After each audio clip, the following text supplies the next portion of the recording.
நல்ல வரன் கிடச்சிருச்சு. எங்கள் அம்மா சொல்கிறாங்க அந்த பையன் நல்ல பையன், அந்த பொண்ணு நல்ல பொண்ணு அப்படின்னு சொல்கிறாங்க. எனக்கும் வந்து 2 கட்டா மைண்டாக இருக்குது. என்ன பண்ணுறதுனே தெரியல. நான் கல்யாணம் இப்போ பண்ணிக்கிட்டோமா இல்லை அப்புறம் பண்ணிக்கிட்டோமா? ஆனால் எனக்கு ஏஜ் சின்ன ஏஜ் தான். எனக்கு அவர் என்னென்னலாம் தெரியாது, அந்த மாப்பிள்ளையை பற்றி தெரியாது, எனக்கு அந்த பொண்ணை பற்றி பெருசாலாம் தெரியாது. எங்கள் அம்மா சொல்கிறாங்கன்னு பண்ணிக்கிறேன். அது பண்ணலாமா, அது செட் ஆகுமா? எனக்கு கல்யாணத்துக்கான இன்ட்ரெஸ்டே இல்லாத போது நான் திருப்பி கல்யாணம் பண்ணி அதில் என்னால் நிலச்சிட முடியுமா அப்படின்ற டவுட் உங்களுக்கு இருந்துச்சுன்னா இந்த ஃபுல் வீடியோ உங்களுக்காக. உங்களுக்கு தெரியும், லைஃப்பில் நான் நிம்மதியாக இருக்கணுன்றதுக்கான பல தெளிவுகள் கொடுக்குற ஒரே சேனல் தமிழ்நாட்டில் அப்படின்னா த ஹீலர் ஃபவுண்டேஷன் சேனல். அண்ட் நிச்சயமாக இந்த வீடியோவை நீங்கள் என்ஜாய் பண்ணுங்கள். தமிழ்நாட்டில் டிவோர்ஸ் ரேட்டு நிறைய ஆகிட்டு இருக்கு. உங்கள் எல்லாருக்கும் தெரியும், சமீபத்தில் ஒரு ஃபேமஸான ஹீரோயின் டிவோர்ஸ். இன்னொரு மியூசிக் டைரக்டர் அவங்க ஒய்ஃபு லவ் பண்ணி கல்யாணம் பண்ணாங்க, டிவோர்ஸ்க்கு அப்ளை பண்ணாங்க, திருப்பி பேக் அடிச்சிட்டாங்க. ஒரு பெரிய ஆக்டரோட பொண்ணும் மாப்பிள்ளையும் பிரிஞ்சிட்டாங்க. ஒரு சிங்கரும் இன்னொருத்தவங்க பிரிஞ்சிட்டாங்க. நான் பேர் யார்தான் சொல்ல விரும்பலை. பாவம், அவங்க கஷ்டம் அவங்களுக்கு, நம்ம யாரையும் காயப்படுத்த வேணாம். ஆனால் இந்த மாதிரி நியூஸஸ்லாம் படிக்கும் போது இந்த சில வார்த்தைகள் சில இடத்துல மட்டும் நான் பயன்படுத்துகிறேன். நிச்சயமாக அதை நேர்மறையாவோ இல்லை நான் எதிர்பார்க்காத யாரையாவது காயப்படுத்துச்சுன்னா நிச்சயமாக மன்னிச்சிடணும். கம்மிங் பேக், இப்போது டிவோர்ஸ் ஏன் நடக்குது அப்படின்னு கேட்டிங்கன்னா மேக்ஸிமம் என்ன பிரச்சனை அப்படின்னா கருத்து வேறுபாடு. இப்போது ஏன் கருத்து வேறுபாடு வருதுன்னா, ஒன்று ஈக்குவல் ஏஜ், நீயும் நானும் சமம் அப்படின்னு ஆயிடுச்சு. அப்படின்னா யாராவது ஒருத்தர் விட்டு கொடுக்கலன்னா குடும்பம் நாசமாக போயிடும். விட்டு கொடுக்க தயாராக இல்லை அப்படின்னா குடும்பம் பிரிஞ்சு போயிடும். நீ இன்னொருத்தனோட வாழு, நான் இன்னொருத்தையோட வாழ்கிறேன்னு பிரிஞ்சு போயிடுவாங்க. இல்லை ஃபேமிலி குழந்தை எல்லாரையும் ஒருங்கிணைச்சு வைக்கணும் அப்படின்னா அங்கே யாராவது ஒருத்தர் தோக்கணும். தோக்கிற மனநிலை உனக்கு இருக்கு, ஆனால் நான் தோக்க தயார் அப்படின்னா பிபி டும் டும் டும் தாலி கட்டிக்கோ ஹாப்பி. நான் ஜெயிச்சுக்கிட்டே இருக்கணும்னா நீ வந்து தனியாக தான் வாழணும். என்னைக்கு ஒரு கணவன் மனைவியோட சேர்ந்து ஒரு ஹஸ்பண்ட் ஒய்ஃப் சேர்ந்து வாழணும், அதில் யாராவது ஒருத்தர் தோக்கணும். ஆனால் 2 பேருமே ஜெயிக்க முடியாது. அப்படி இருக்கவே முடியாது ராஜா. There is no possibility for 2 winners in a match. Anyone has to win. யாராவது ஒருத்தர் தான் ஜெயிக்க முடியும்.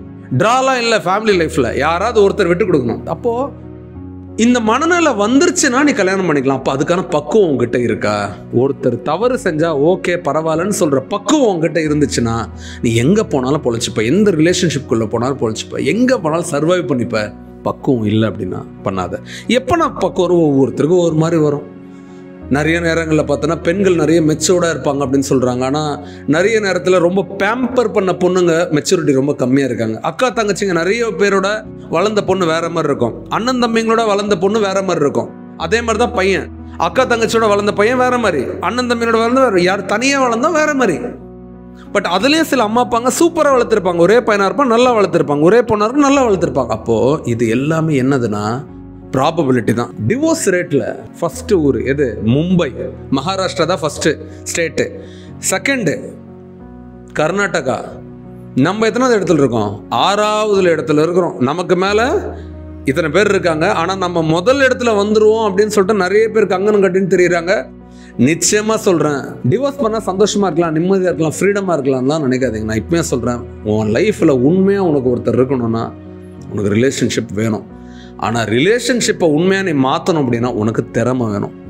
திறமை இல்லாதவனால என்றைக்குமே லைஃப்பில் எந்த ஒரு பெருமையை எடுத்துக்க முடியாது. திறமை வேணும், டேலண்ட் வேணும். லைஃப் பார்ட்னரை சமாளித்து டேலண்ட், அந்த டேலண்ட்டுக்கான ஏஜ் உனக்கு வந்துருச்சுன்னா நீ ப்ரொசீட் பண்ணு. அப்படி இல்லைன்னா பரவாயில்ல, வெயிட் பண்ணு. எவ்வளோ நல்லா வெயிட் பண்ணுறது? வெயிட் பண்ணி 30 வயசு ஆகிடுச்சு, 30 பரவாயில்ல, 31 வயசில் கல்யாணம் ஆகிறதுலாம் பிரச்சனை இல்லைங்க. சீக்கிரம் கல்யாணம் பண்ணிட்டு சீக்கிரம் வாழ்க்கையை தொலைச்சவங்களுக்கு தான் அதிகம் பிரச்சனைன்னு நான் ஃபீல் பண்ணுறேன். இது எங்கேருந்து வருது? பக்குவமே இல்லாத அவசரப்பட்டு கல்யாணம் பண்ணி வச்சேன். நான் இப்போயே சொல்கிறேன், பெற்றவங்களுக்கு கையெடுத்து கும்பிட்டு சொல்கிறேன், உங்கள் கடமையாக முடிக்கணும்னு தயவு செய்து உங்கள் பசங்களை முடிச்சு விட்றாதீங்க. அவனுக்கு முதல்ல நல்லது கெட்டது புரியிட்டோம், அவன் லைஃப்பை பார்த்துக்கிட்டோம். அந்த பொண்ணுக்கு நல்லது கெட்ட திட்டம், ஃபிசிக்கல் ஹெல்த் ரொம்ப முக்கியம் கேர்ள்ஸ்க்கு. டக்குன்னு கல்யாணம் பண்ணி வச்சுருங்க. ஏன்னா இப்போ சீக்கிரம் கல்யாணம் பண்ணால் குழந்தை பிறந்துடும். குழந்தைய தாங்க லைஃபு. ஏங்க நான் நிம்மதி இல்லைன்னா அப்புறம் தாங்க குழந்தை. ஃபஸ்ட்டு இந்த பர்சனுக்கு நிம்மதி வரட்டோங்க. நான் இப்போயும் கேட்குறேன், குழந்தை இல்லை அது இன்னும் பெரிய சாப்டர். அது அடுத்த வீடியோஸில் நிச்சயமாக பேசுகிறேன். என்ன சொல்கிறேன், இந்த உறவு நிம்மதியாக இருக்கட்டுமே, உங்கள் பொண்ணு நிம்மதியாக இருக்கட்டுமே. எப்பயோ பிறக்க போகிற பேரம் பேத்திக்காக இப்போயோ கல்யாணம் பண்ணி வச்சுருவீங்களா? பாட்டு இழுத்துட்டு இருக்கு, தாத்தா வயசாகி போயிருக்காரு, அவருக்காக கல்யாணம் பண்ணிக்கோ, எனக்காக கல்யாணம் பண்ணிக்கோ, அப்பெல்லாம் வேணாம். இந்த நபருக்கு முழு ஈடுபாடு திருமணத்தில் வந்துச்சுன்னா இப்போ கல்யாணம் பண்ணிட்டோம்.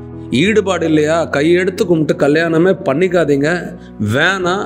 அப்படி போய் ஈடுபாடு இல்லாத இன்னொருத்தரோட லைஃப்பை தெய்வ செய்து கேள்விக்குறியாக மாற்றிட்டு அவங்கள பாவம் தலைகுனி வச்சிடாதீங்க. ஆனால் கல்யாணம் பண்ணிக்கன்னா என்ன எலிமெண்ட் நான் என்கிட்ட இப்போயே சொல்கிறேன். கோபம் வரும்போதும் நிதானம் இருக்கணும், சந்தோஷம் வரும்போதும் நிதானம் இருக்கணும், வருத்தம் வரும்போதும் நிதானம் இருக்கணும். ஏன்னா இங்கே நடிக்காத யாரும் இல்லை, நடிக்க தெரியலன்னா நீயே இல்லை.